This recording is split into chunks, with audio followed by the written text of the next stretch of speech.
You are listening to Radio Aula Mundi. Hi there, wherever you are. I'm Marco Rixecker, a freelance writer, reporter, producer, teacher, translator, tour guide, poet, singer, and songwriter. I speak several languages, and I'm the creator and founder of Radio Aula Mundi, an evolving podcast station where no language and all languages are spoken. It's a multilingual mix of music, poetry, lectures, languages, interviews, documentaries, recipes, and a lot more, co-produced with the students of the Aula Mundi International Cultural Center. You can find us on Linktree Radio Aula Mundi, podcast.apple.com, Spotify, YouTube, Facebook, Deezer, Instagram, LinkedIn, Blue Sky. Search for Radio Aula Mundi. The following narrative includes excerpts from 2 collections of testimonies and interviews. Let's Talk About It Anywhere in the World and the Universal Phrasebook of Indigenous Languages, UPIL, where it is all about the voices, accents, and speech patterns of Indigenous people anywhere in the world, hand in hand with my own personal anecdotes and observations. In addition to that, everybody is free to introduce themselves and speak their minds openly in their respective, often endangered, languages and dialects, without any paraphrases or expectations. So, let the story go on from there. Marie Bertineaud is the author of a memoir entitled The Mason House. She's a Native American writer and storyteller who lives on the Upper Michigan Peninsula, one of the remoter areas in North America. She is of mixed descent, and her roots are Ojibwe, Anglo-American, French Canadian, and Cornish. A nice combo that is one of the reasons why I reach out to her and ask for an interview. Many of her stories go back to the different branches of her family tree and her childhood. Some are memories, especially about her diverse grandparents. So here we are sitting together at different places in the world and getting to know each other. Marie starts things off by introducing herself in a fairly typical way. Hello, I am Marie Bertineaud. I'm an author, and I am currently in Michigan's Upper Peninsula in the United States. And it is 7 p.m. Eastern time here.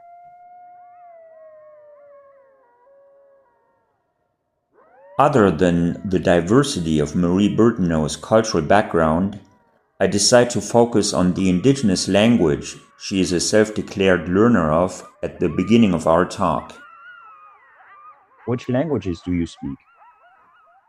English is my primary language. I am just studying Anishinaabe right now. It's something that I started actually when I finished writing the book. The writing of the book really moved from just the Cornish background to encompassing really everything about our heritage, in particular the Anishinaabe, because there was a lot of healing in the book done through our tribe with my mother.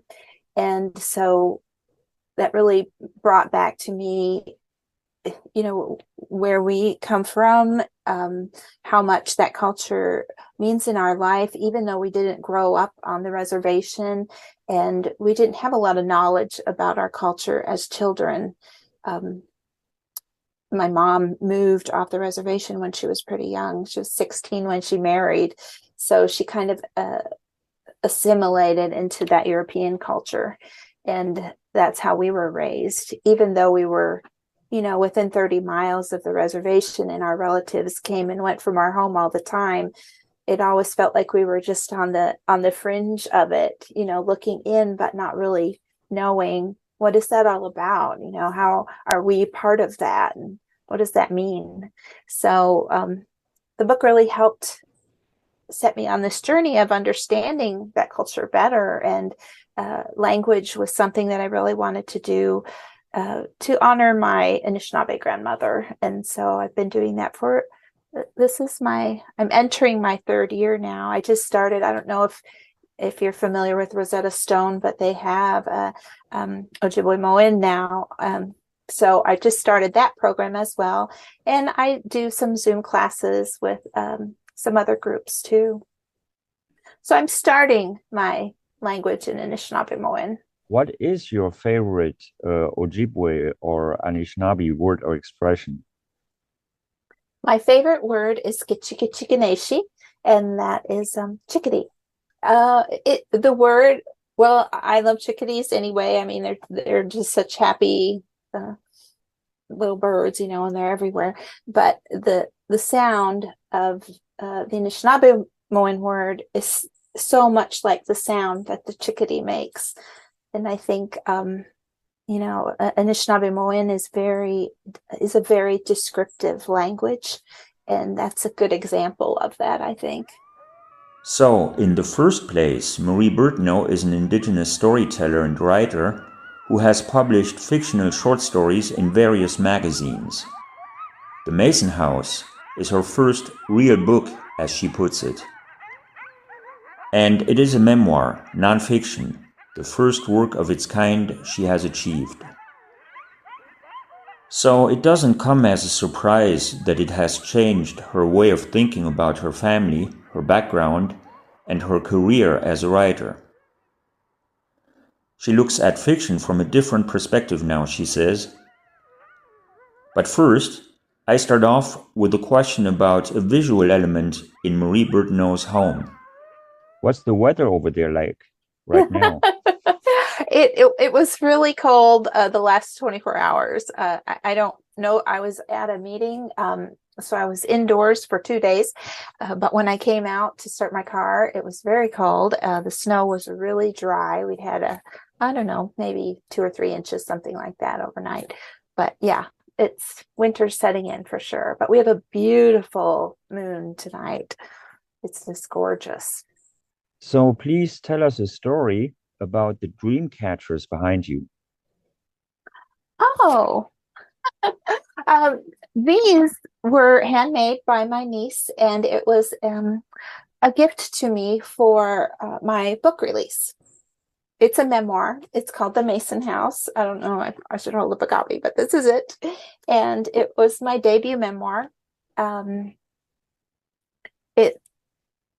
It started out as a story about my very eclectic Cornish grandmother.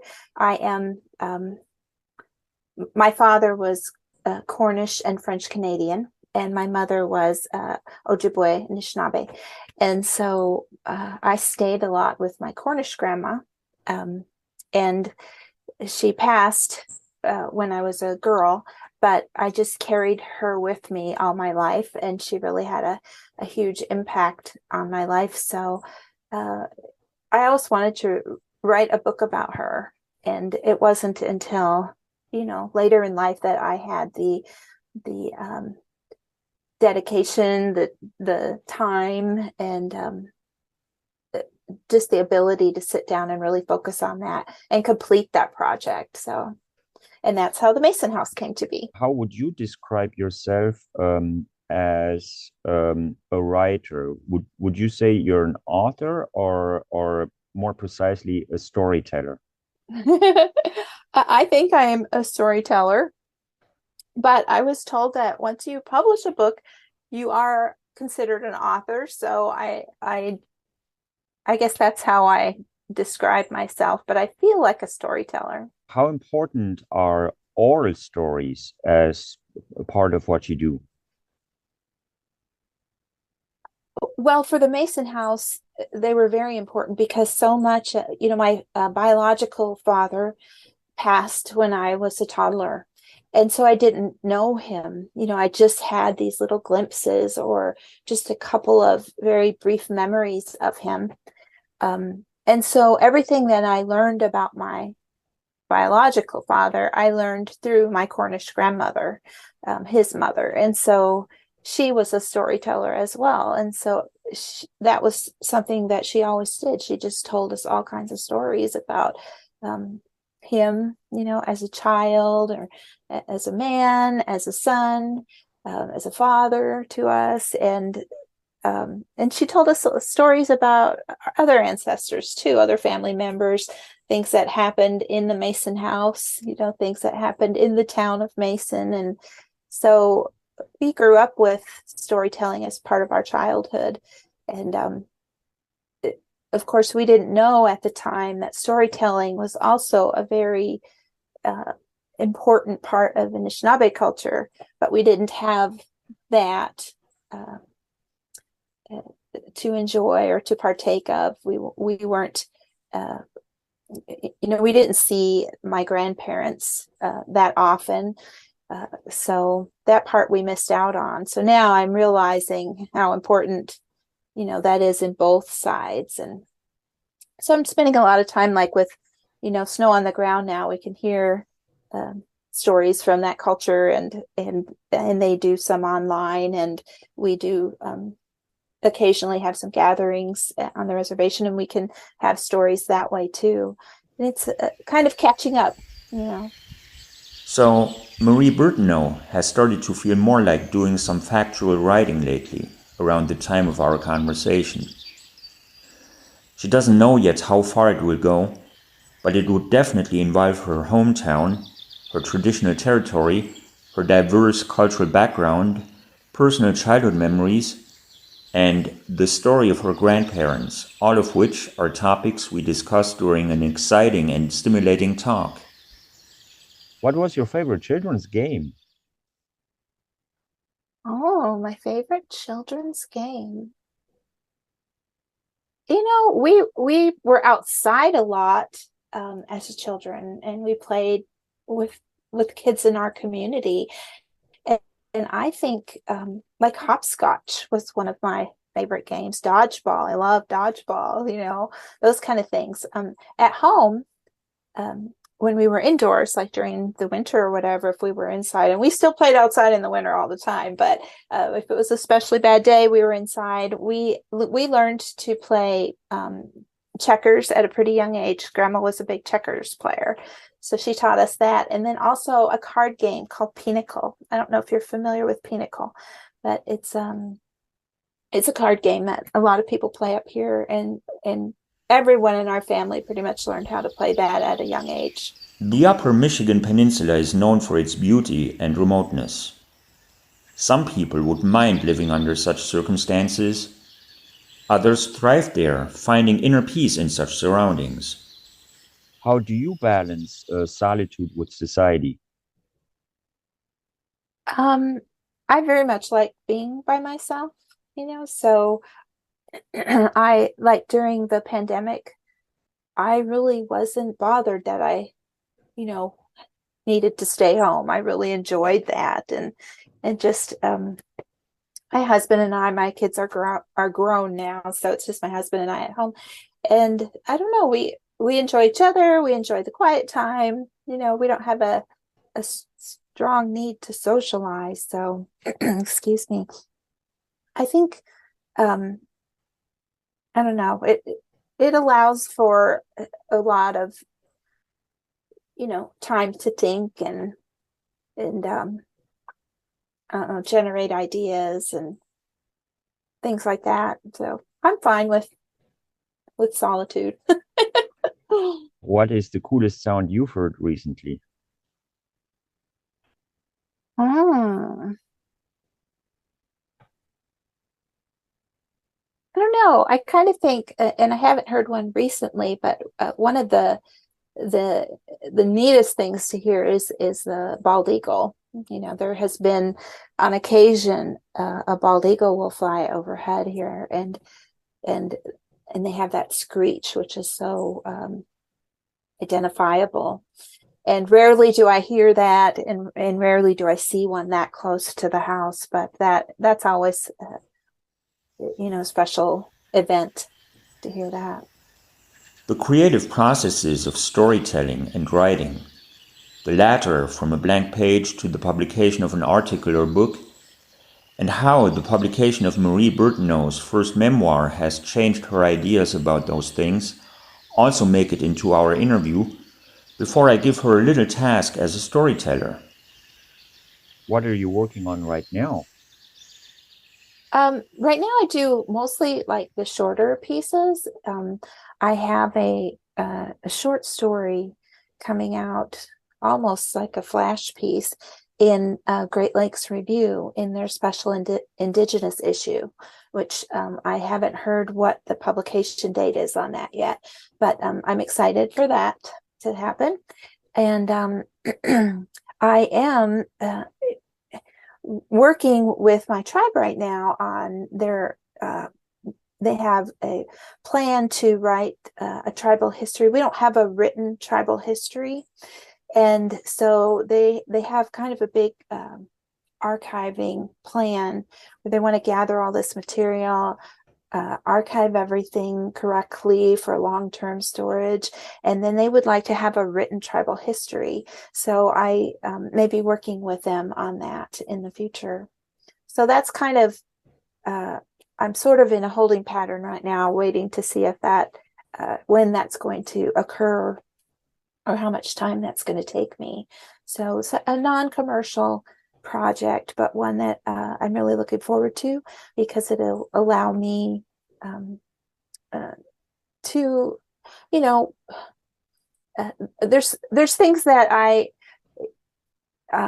wish that I knew how to do to help, you know, to contribute to my tribe, to be more helpful, but I don't have a lot of those skills that I feel like I need. So writing and research is something that I think I can do to contribute in some way to the Keweenaw Bay Indian community. So, and it gives me an opportunity to learn about all that history as well.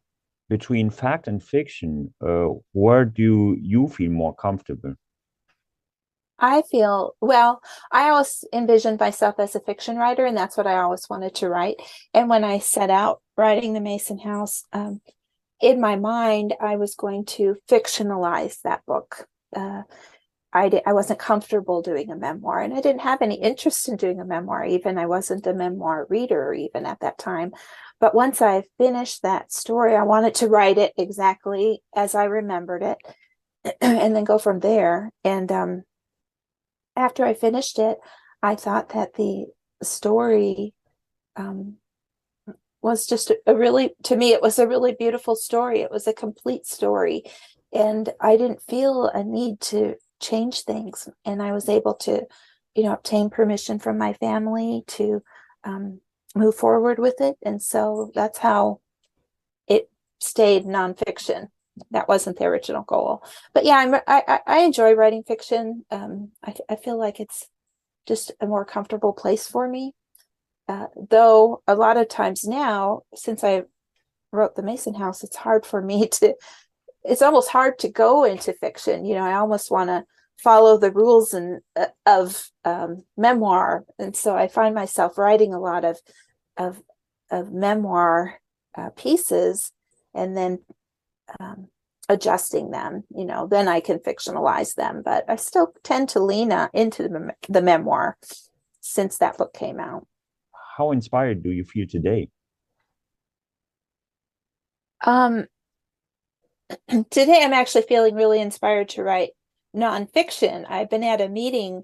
I just got home this evening from a 2-day meeting where we met with local tribes and the Forest Service, and they were talking about projects, improvement projects in our national forests, things that the tribes would be interested in.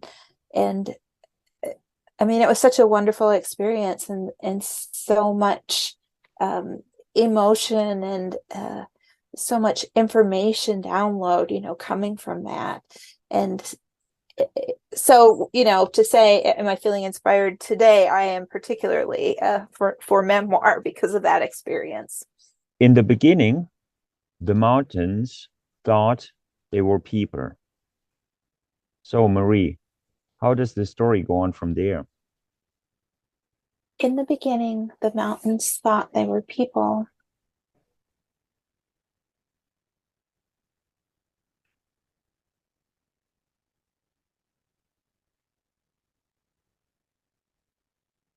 Hmm.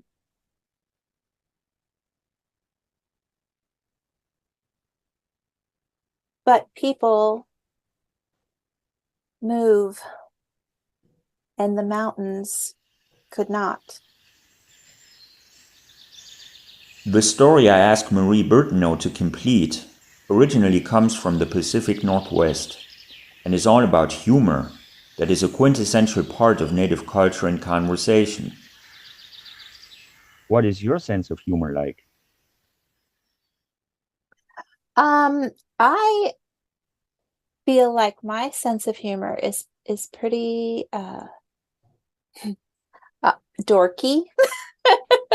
Have you heard that term before? Dorky? That's kind of what my sense of humor is like, I think.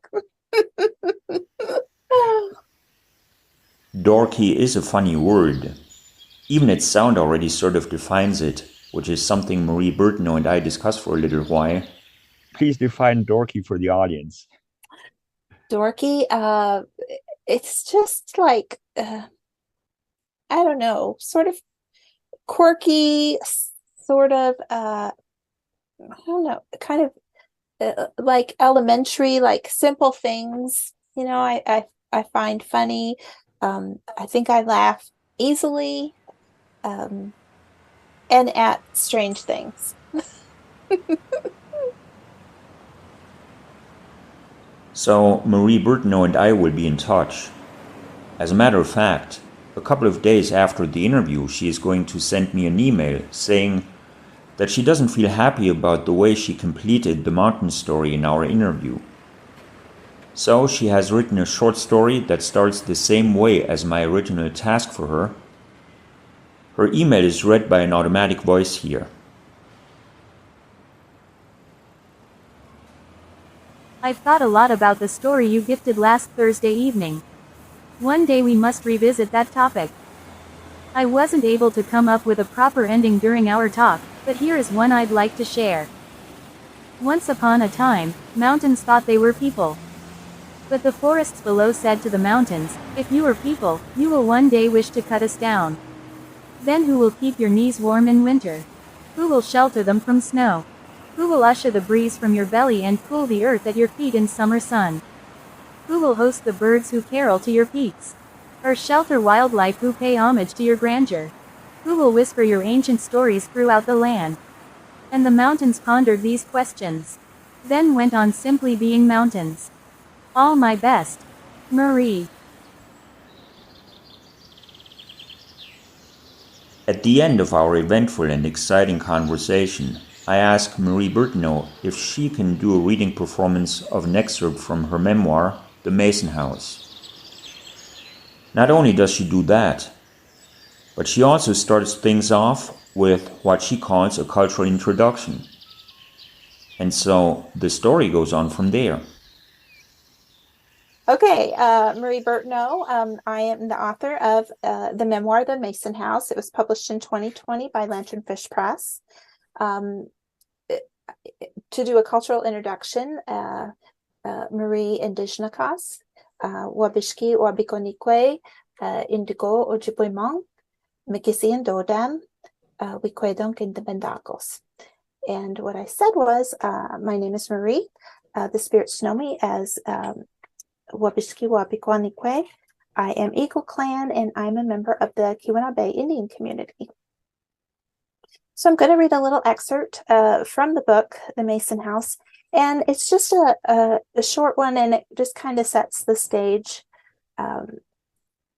for the book itself, and talks about the town and the home that inspired a lot of the story.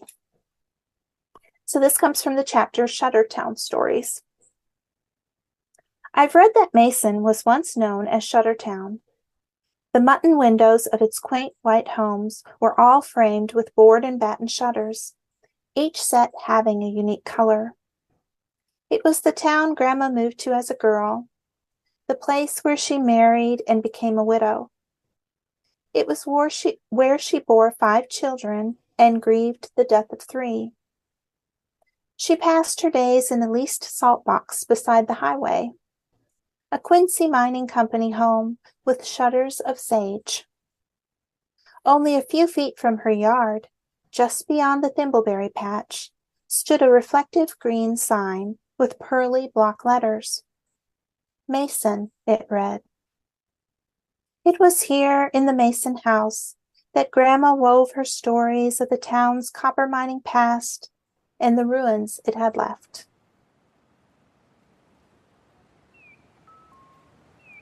Postscript.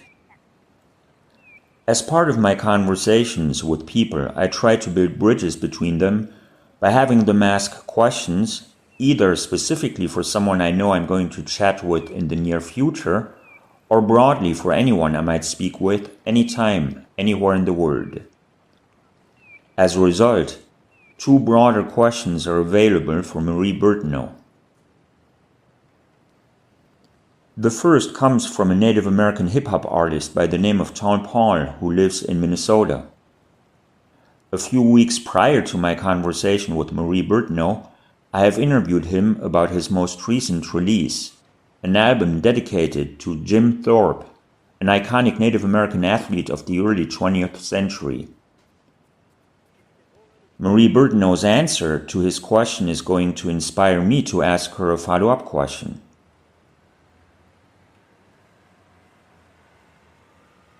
I would say, man, that's tough.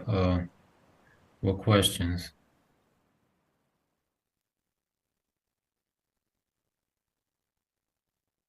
I would ask, the main one that comes to mind is just, who are your inspirations, or who was foundational in helping you to get started on your path, and who can you give credit to that helped you along the way and got you started and, inspired you to do whatever it is that you do? Who would be some of the people who have influenced me? Well, again, my grandma is definitely probably the biggest influence in my life. I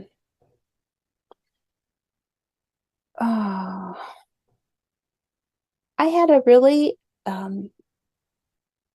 wonderful creative writing teacher in high school that inspired me creatively. I would think that that teacher had an impact on me in that way.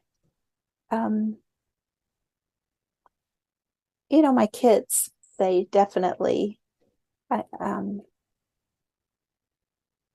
want to be the best person that I can be to inspire them to do the same. I had a really great advisor in college that when I was studying journalism, she was also really inspirational to me in that manner. Very straightforward. If she was going to critique something you wrote,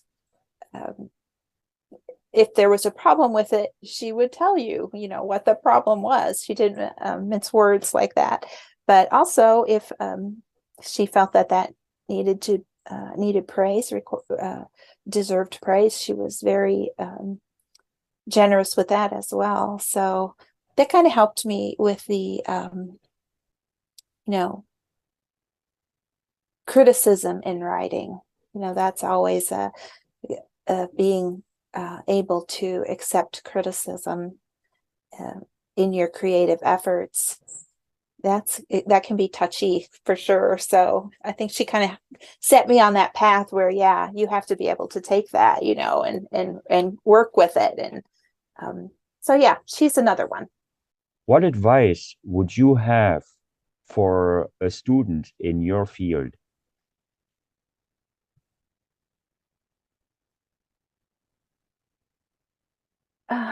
I think my advice is number one, to not give up. I always wanted to be a writer. I always envisioned myself writing a book, but I wasn't. I don't know. I just didn't apply myself enough to that task. I started a lot of things. I wrote a lot, but I just couldn't complete the project. So the Mason House was the first, long project that I completed.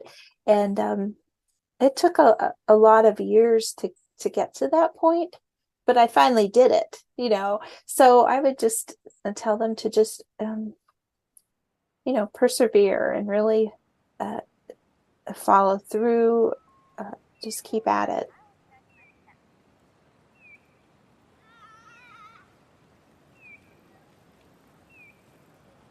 Then there is kind of a deep question coming from a man by the name of Topher White. He is the founder of Rainforest Connection, an organization that uses recycled and new technological devices to connect people all over the world with the soundscape of rainforests. Simultaneously, it is a tool to detect and locate illegal logging activities and, through a network of local groups, point them out to the proper authorities and communities. Marie Bertineaud's answer to his question hints at the painful history of Native Americans and the Ojibwe nation she is a member of. What does it mean to be alive at this point in the long arc of human history? What does it mean to be alive now? Well, for me, where I am at right now, it's really, I don't know, inspirational, liberating. It's a lot of things to think about how my indigenous ancestors, they were so limited as to what they could do. They couldn't speak their language, they couldn't practice their culture, they couldn't practice their religion. It's just come so far now, we have so much more freedoms to do those things. And so it's really a pretty amazing time as an Indigenous person to be experiencing that and realizing that those opportunities out there. And I guess I would just encourage, if you're an Indigenous person and if you've been disconnected from your tribe or your reservation, it's never too late to investigate that and educate yourself and learn some of those things about that, whatever culture you come from.